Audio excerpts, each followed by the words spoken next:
So here I am going to discuss the second problem of CODECHEF third, and probably you have read the problem. I hope so.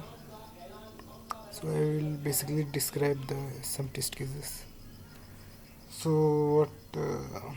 Okay, if we have given here n as 2, h as 6, and x as 3, and here the values of n are given.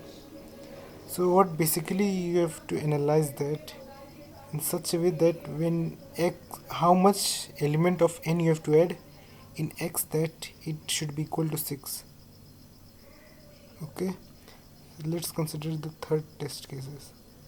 Here when you take x as 9 and you add one element of n, so it becomes 9 plus 2, which is exactly equal to h.